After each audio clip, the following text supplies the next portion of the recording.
നമസ്കാരം. മലയാളി വാർത്തയിലേക്ക് സ്വാഗതം. ക്രൈംബ്രാഞ്ചിനെ കൂടി രംഗത്തേക്ക് ഇറക്കിയ സ്ഥിതിക്ക് ഇപ്പോൾ രാഹുലിന്റെ വീട്ടുമുറ്റത്തും ക്രൈംബ്രാഞ്ച് സംഘം എത്തിയെന്നാണ് അറിയാൻ സാധിച്ചത്. മാത്രമല്ല, ഇനി രാഹുലിനെതിരെ ആരോപണം ഉന്നയിച്ചിട്ടുള്ള ഈ 3 പേരുടെ കൂടി മൊഴി രേഖപ്പെടുത്തുമെന്നുള്ള സൂചനകൾ കൂടിയുണ്ട്. പക്ഷേ ഇവർ അത് മൊഴി രേഖപ്പെടുത്തുമോ, ഇവർ പരാതി നൽകുമോ എന്നുള്ള കാര്യത്തിൽ ഇപ്പോഴും ഒരു സ്ഥിരീകരണം വന്നിട്ടില്ല. ഇനി എന്തായിരിക്കുമോ? ഇനിയിപ്പോൾ അതാണ് അടുത്തതായിട്ട് മാധ്യമങ്ങൾ ഇനി ഒരു ഉറ്റുനോക്കുന്നത്, അടുത്തൊരു ബ്രേക്കിങ്ങിനായിട്ട് ഉറ്റുനോക്കുന്ന ഒരു വിഷയം ഇനിയിപ്പോൾ അതാണ്.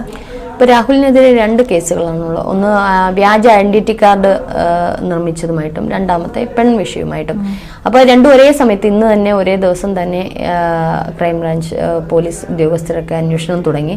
വ്യാജ ഐഡന്റിറ്റി കാർഡ് നിർമ്മാണവുമായി ബന്ധപ്പെട്ട് രാഹുലിനെ സപ്പോർട്ട് ചെയ്ത അല്ലെങ്കിൽ രാഹുലിന്റെ കൂടെയുള്ള മറ്റ് നേതാക്കളുടെ വീട്ടിലേക്കാണ് ഇപ്പോൾ പരിശോധന നടത്തുന്നത്. കാരണം രാഹുലിനെതിരെ അത് ചൂണ്ടുന്ന രാഹുലിന്റെ പേര് പരാമർശിച്ചുകൊണ്ടുള്ള ശബ്ദ സന്ദേശം ഇവർക്ക് കിട്ടിയതിന്റെ പേരിലാണ് ഇത്തരത്തിൽ ഒരു അന്വേഷണം നടത്തുന്നത്. രണ്ടാമത് പെൺ വിഷയവുമായി ബന്ധപ്പെട്ടാണ്. അപ്പോൾ അത് രാഹുലുമായി ഇന്ന് ക്രൈംബ്രാഞ്ച് രാഹുലിന്റെ വീട്ടിലെത്തിയിട്ടുണ്ട്.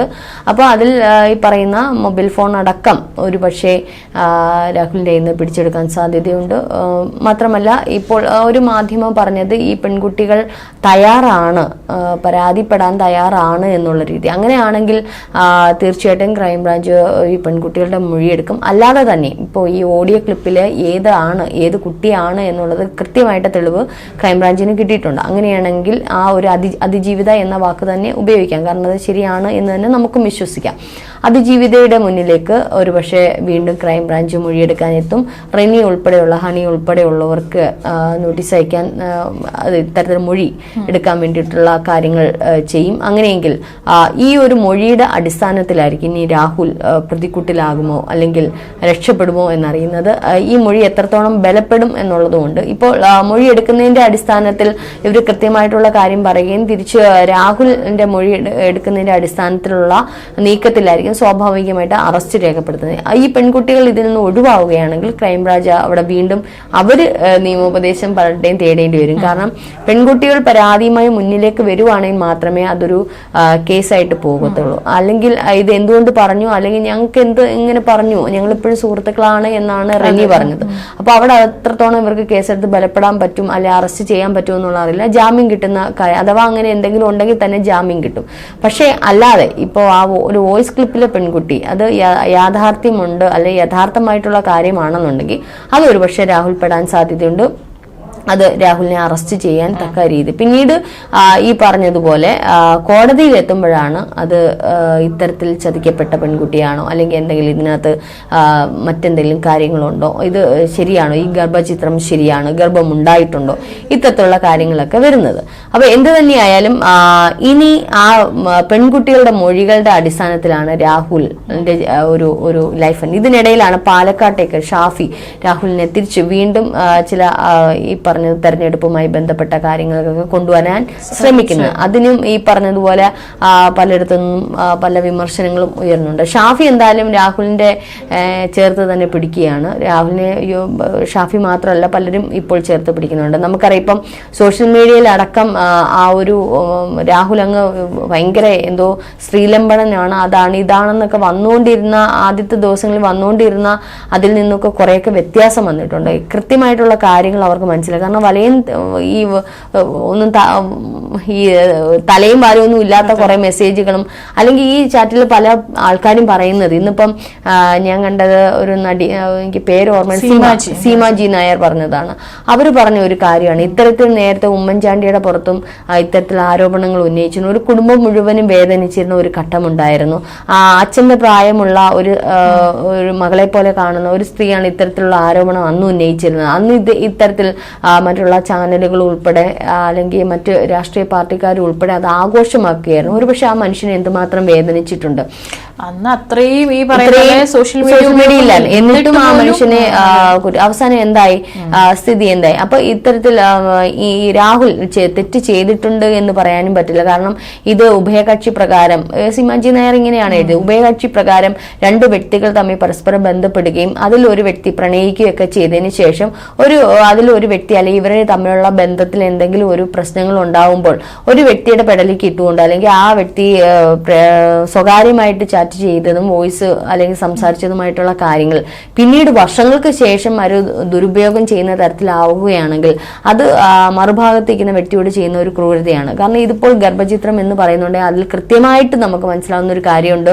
ഒരിക്കലും ഒരു പീഡനമല്ല. രണ്ടുപേരും ചേർന്ന് താല്പര്യത്തോടെ അവരൊരു റിലേഷൻഷിപ്പ് കണ്ടിന്യൂ ചെയ്യുകയായിരുന്നു. പക്ഷെ പിന്നീട് അതിൽ രാഹുൽ പറയുന്നുണ്ട്, നമ്മൾ ഈ പ്ലാൻ ചെയ്തതുപോലെ അല്ലല്ലോ, ഇങ്ങനെയല്ലല്ലോ നമ്മൾ പ്ലാൻ. അപ്പൊ അതിലെന്തോ രണ്ട് സ്വകാര്യ ഇതിനിടയ്ക്ക് പലപ്പോഴും ബ്രേക്ക് ആവുന്നുണ്ട് വോയിസുകൾ. അപ്പൊ എന്തൊക്കെയാണ് കൃത്യമായിട്ട് സംഭവിച്ചതെന്നുള്ള അറിഞ്ഞുണ്ട്. കൃത്യമായിട്ട് ഒരു കാര്യം നമുക്ക് മനസ്സിലായി, ഇവർ രണ്ടുപേരും പ്രണയിച്ചിരുന്നു, അല്ലെങ്കിൽ ആ പ്രണയത്തിൽ രണ്ടുപേരും പരസ്പര സമ്മതത്തോടു കൂടിയാണ് ബന്ധത്തിൽ ഏർപ്പെട്ടത്. അതിനുശേഷം എവിടെയും ഉണ്ടായ പാകപ്പിഴകൾ, അല്ലെങ്കിൽ രാഹുലിന് മറ്റേതെങ്കിലും ബന്ധങ്ങൾ ഉള്ളതായിട്ട് ഈ പറഞ്ഞതുപോലെ ഈ സ്വഭാവം ചിലപ്പം ആ പെൺകുട്ടിയെ അലോസരപ്പെടുത്തിയിരിക്കാം, അല്ലെങ്കിൽ രാഹുൽ വിവാഹം കഴിക്കില്ല എന്ന് പറഞ്ഞിരിക്കാം. അതെന്ത് തന്നെയാലും ഇനി ആ പെൺകുട്ടിയുടെ ഭാഗത്ത് നിന്നാണ് വരുന്നത്. വിവാഹ വാഗ്ദാനം നൽകിയിട്ട് ഇതുപോലെ എന്നെ ഗർഭചിത്രത്തിന് പ്രേരിപ്പിക്കുകയും എന്നെ വിവാഹം കഴിക്കാതിരിക്കുകയും ചെയ്യുന്നത് കുറ്റം തന്നെയാണ്. നമ്മൾ എപ്പോഴും പറയുന്നത് അത് കുറ്റം തന്നെയാണ്.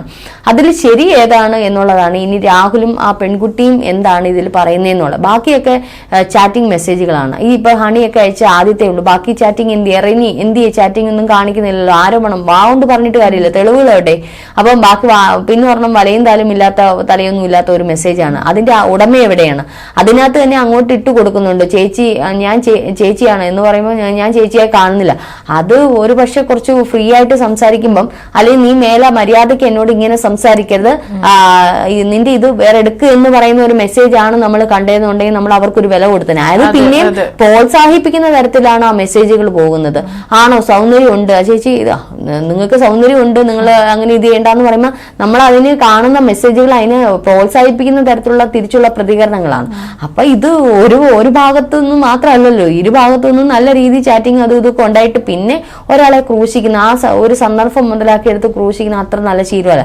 നമ്മൾക്ക് ഒരാളെ ഇഷ്ടമല്ല, ഒരാളോട് ചാറ്റ് ചെയ്യുന്ന അല്ലെങ്കിൽ അനാവശ്യമായിട്ട് തോന്നുന്നെങ്കിൽ നമുക്ക് ബ്ലോക്കിംഗ് എന്ന് പറയുന്ന ഓരോ ഓപ്ഷൻ ഉണ്ട്. അല്ലെ ആ ചാറ്റ് ചെയ്തിട്ട് മറുപടി കൊടുക്കാതെ മര്യാദയ്ക്ക് സംസാരിക്കണോ എന്ന് കൈ ഉയർത്തി സംസാരിക്കാനുള്ള തന്റെ ഇടമുള്ളവരാണ്. ഈ മാധ്യമങ്ങളുടെ മുമ്പിൽ ഇത്രയും തന്റെ ഇടം കാണിക്കുകയാണെങ്കിൽ അവർക്ക് ആ ഒരു ചാറ്റ് നിർത്താനുള്ള തന്റെ ഇടം കാണിച്ചൂടെ? എന്നിട്ട് അവർ അതെടുത്തിട്ട് ഈ പറയുന്നത് പോലെ മാധ്യമങ്ങളുടെ മുമ്പിലും നിയമപരമായിട്ട് പോകണം. അങ്ങനെയാണെങ്കിൽ ആ സ്ത്രീകൾക്കാണ് നമ്മളൊരു മുൻഗണന. ഇത് ഒരു പക്ഷെ മലയാളികൾക്ക് മനസ്സിലായിട്ടുണ്ട്. മലയാളികളൊന്നും അങ്ങനെ പൊട്ടന്മാരാക്കാനൊന്നും പറ്റത്തില്ല.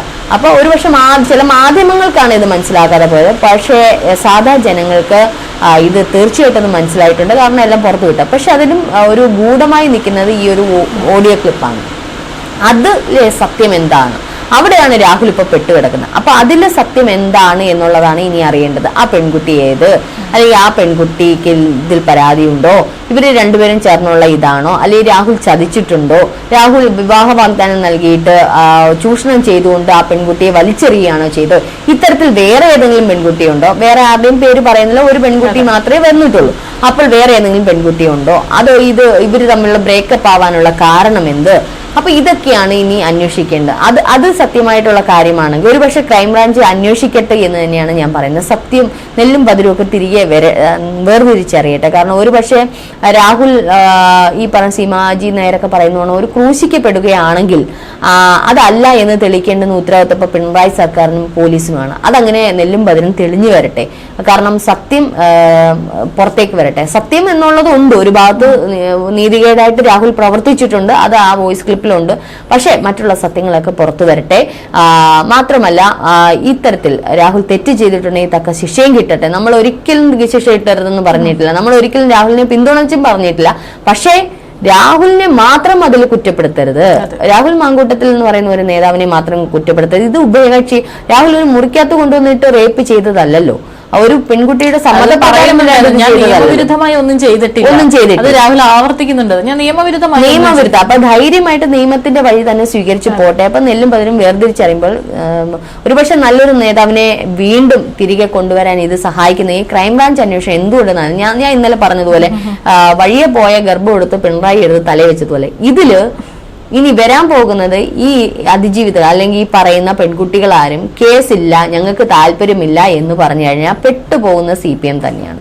അതിനോടൊപ്പം തന്നെ ഞാൻ ഒരു കാര്യം കൂടെ, നമ്മൾ നേരത്തെയുള്ള ചർച്ചയിൽ പറഞ്ഞതുപോലെ തന്നെ CPM ഇത്രമാത്രം ക്രൈംബ്രാഞ്ചിനെ വിട്ടന്വേഷിപ്പിക്കുന്നു, ഇതെല്ലാം ചെയ്യുന്നു. ഇന്ന് ഒരു മാധ്യമ സ്ഥാപനത്തിനുണ്ടായ വിഷയം ഒരു മാധ്യമ പ്രവർത്തക പോസ്റ്റ് ഇട്ടു, അതിനെതിരെ യൂത്ത് കോൺഗ്രസിന്റെ പ്രതിഷേധമുണ്ടായി. ഒപ്പം DYFI എങ്ങനെയാണ് പ്രതികരിച്ചത് അതിനെ? മാധ്യമ സ്വാതന്ത്ര്യം എവിടെ? മാധ്യമ സ്വാതന്ത്ര്യത്തിന് ഏറ്റവും കൂടുതൽ പ്രാധാന്യമുള്ള കേരളത്തിൽ ചെയ്തപ്പോ അവിടെ കോളേജുകളിൽ കരാട്ടെ പഠിപ്പിക്കാൻ അല്ല, മാധ്യമ സ്വാതന്ത്ര്യം അരുൺകുമാറിനെയോ അല്ലെങ്കിൽ ഈ പറഞ്ഞോണം നമ്മുടെ 24-നെയോ ഏഷ്യാനെറ്റിനെയോ മീഡിയ വണ്ണിനെയോ ഏതെങ്കിലും മാധ്യമത്തിന്റെ സ്വാതന്ത്ര്യത്തിന് കൈകടത്തത്തക്ക രീതിയിൽ കോൺഗ്രസ് ഇടപെട്ടിട്ടുണ്ടോ? ഇല്ല, ഇടപെട്ടിട്ടില്ല. അപ്പൊ മാധ്യമ സ്വാതന്ത്ര്യം ഇന്ന് ഇപ്പം DYFIയിലെ പ്രധാന നേതാവ് പറയുന്നത് മാധ്യമ സ്വാതന്ത്ര്യം, എല്ലാവരും പറയുന്നു, മിക്ക ആൾക്കാരും അങ്ങനെ പറയുന്നത്, സനോജ് ഉൾപ്പെടെ പ്രധാനപ്പെട്ട വ്യക്തികളെല്ലാം പറയുന്നത് മാധ്യമ സ്വാതന്ത്ര്യത്തിനെതിരെ യൂത്ത് കോൺഗ്രസ് പ്രതികരിക്കുന്നു. എവിടെ ഒരു മാധ്യമ പ്രവർത്തക ഇത്തരത്തിലുള്ള പീഡനം നേരിട്ടു എന്ന് പറഞ്ഞപ്പോൾ യൂത്ത് കോൺഗ്രസ് പ്രതിഷേധിച്ചു. അതുകൊണ്ട് അവർ പ്രതിഷേധിച്ചാൽ അത് സ്വാതന്ത്ര്യത്തിനെതിരെയാണോ? ഒരു മാധ്യമ പ്രവർത്തകയ്ക്ക് ഇത്തരത്തിൽ റിനി, ഹണി അല്ലെങ്കിൽ ഈ പറയുന്നോണം ഓഡിയോ ക്ലിപ്പിലുള്ള അതിജീവിത, ഈ പറയുന്ന സ്ത്രീകളെ പോലെ തന്നെയാണ് ഈ മാധ്യമ പ്രവർത്തകരും. ഈ രണ്ട് പെൺകുട്ടികൾ ഇന്ന് പോസ്റ്റ് ഇട്ടപ്പോൾ അതിനെതിരെ പ്രതികരിച്ചപ്പോൾ അത് പ്രശ്നം, ഇത് കുഴപ്പമില്ല. ഇതെല്ലാം സ്ത്രീകളല്ലേ, പീഡനങ്ങൾ മാനസികമായിട്ടൊക്കെ അനുഭവിക്കുന്ന സ്ത്രീകൾ. അങ്ങനെ മാധ്യമ പ്രസ്ഥാനത്തിൽ ആ ഒരു മാധ്യമ സ്ഥാപനത്തിൽ ഇത്തരത്തിലുള്ള പീഡനങ്ങൾ അനുഭവിച്ചിട്ടുണ്ടെങ്കിൽ അതിന് ഒത്തുചേർന്ന് നിൽക്കേണ്ടുന്ന ആരാണ്? ഈ രാഷ്ട്രീയ പ്രവർത്തകരാണ്. CATU പോലുള്ള തൊഴിലാളി സംഘടനകളാണ്, INTUC പോലുള്ള തൊഴിലാളി സംഘടനകളാണ്, യൂത്ത് കോൺഗ്രസ് ആണ്, DYFI ആണ്, BJPയിലെ രാഷ്ട്രീയ നേതാക്കളാണ്. ഇവരെല്ലാവരും അതിന് മാറി. അതെന്താ വേറെ, ഇത് വേറെ. അപ്പൊ ഇത് ഒരു രാഷ്ട്രീയ കളികൾ മാത്രമാണ്, തെരഞ്ഞെടുപ്പുമായിട്ട് ബന്ധപ്പെട്ടുള്ള രാഷ്ട്രീയ കളികൾ മാത്രമാണ്. മാധ്യമ പ്രവർത്തകർ പോലും രണ്ട് മാധ്യമ സുഹൃത്തുക്കൾക്ക് വേണ്ടിയിട്ട് പോരാടുന്നില്ല. അപ്പോൾ നമ്മൾ വെറുതെ ചർച്ച ചെയ്തിട്ട് കാര്യമില്ല. അപ്പൊ ഇതൊക്കെ ഒരു പുറമാക മാത്രമേ. രാഹുൽ മാങ്കൂട്ടത്തിൽ എന്നുള്ള ഒരു നേതാവിനെ എല്ലാ കാലത്തേക്കും ഒന്ന് കുഴിച്ചു മൂടുക എന്നുള്ളതാണ് ലക്ഷ്യം. പക്ഷെ അത് നടക്കുമെന്ന് തോന്നുന്നില്ല. രാഹുലിനോടൊപ്പം യൂത്ത് കോൺഗ്രസ് ഏതായാലും കൂടെ ഉണ്ടാവും. ഷാഫി ഉൾപ്പെടെയുള്ള നിരവധി ഒരു പക്ഷെ കുറച്ച് നാളത്തേക്ക് രാഹുൽ ഒന്നും മൗനമായിട്ടിരിക്കും. പക്ഷേ തിരിച്ചു വരട്ടെ, നല്ലൊരു നേതാവല്ലേ എന്നും കോൺഗ്രസിന്റെ മുൻനിരയിൽ നിൽക്കുന്ന വിജയ എന്ന് മുഖ്യമന്ത്രിയുടെ മുഖത്ത് നോക്കി വിളിക്കുകയും അല്ലെങ്കിൽ യൂത്ത് കോൺഗ്രസിന്റെ ചെറിയ ചെറിയ സമരത്തിലൂടെ അല്ലെങ്കിൽ വാക്പോരിലൂടെ ചാനൽ ചർച്ചകളിലൂടെ ഒക്കെ കയറി വന്ന് ഒരുപക്ഷെ MLA സ്ഥാനത്ത് ഇരുന്നുകൊണ്ട് മുഖ്യമന്ത്രിയുടെ നേരെ സഭയിൽ വരെ സംസാരിക്കാൻ തക്ക രീതിയിൽ വളർന്നു. കുറച്ച് നാളുകൊണ്ട് ഇത്രയും വളർന്നിട്ടുണ്ടെങ്കിൽ അത് അദ്ദേഹത്തിന്റെ ഒരു കഴിവ് തന്നെയാണ്. അദ്ദേഹത്തിന് ചിലതൊക്കെ നമ്മുടെ സമൂഹത്തിൽ ചെയ്യാൻ കാണും. അപ്പോൾ ആ ഒരു യൗവനം എന്നേക്കുമായിട്ട് അണച്ചു കളയാതിരിക്കട്ടെ, തിരിച്ചു തന്നെ കയറി വരട്ടെ. തിരിച്ചു കയറി വരിക തന്നെ. സത്യമുണ്ടെങ്കിൽ കുറച്ചെങ്കിലും നീതിയും സത്യമൊക്കെ ഉണ്ടെങ്കിൽ തിരിച്ചു കയറി വരും. തെറ്റ് ചെയ്തിട്ടുണ്ടെങ്കിൽ തെറ്റ് തിരുത്തിക്കൊണ്ട് അല്ലെങ്കിൽ എന്തൊക്കെയാണോ അതിന്റെ പ്രായശ്ചിത്തങ്ങൾ ചെയ്യേണ്ടുന്നത് അത് തീർച്ചയായിട്ടും ചെയ്യണം. കാരണം മനസാക്ഷി എന്ന് പറയുന്ന ഒരു കോടതിയുണ്ട്. ചിലപ്പോൾ മറ്റുള്ളതെല്ലാം രാഹുൽ ഒരു പക്ഷേ രക്ഷപ്പെടും. ഇതിൽ എന്തെങ്കിലും ഭാഗത്ത് തെറ്റ് സംഭവിച്ചിട്ടുണ്ട്, ചെറിയ മിസ്റ്റേക്കുകൾ സംഭവിച്ചിട്ടുണ്ട്.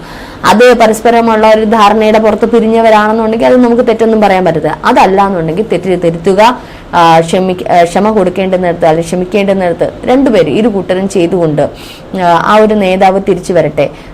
ഒപ്പം തന്നെ പറയാനുള്ളത്, ഇപ്പോൾ ക്രൈംബ്രാഞ്ച് അന്വേഷണമൊക്കെ നടത്തുന്നുണ്ട്. ക്രൈംബ്രാഞ്ചാണ് ഇപ്പോൾ വെട്ടിലായിരിക്കുന്നത്.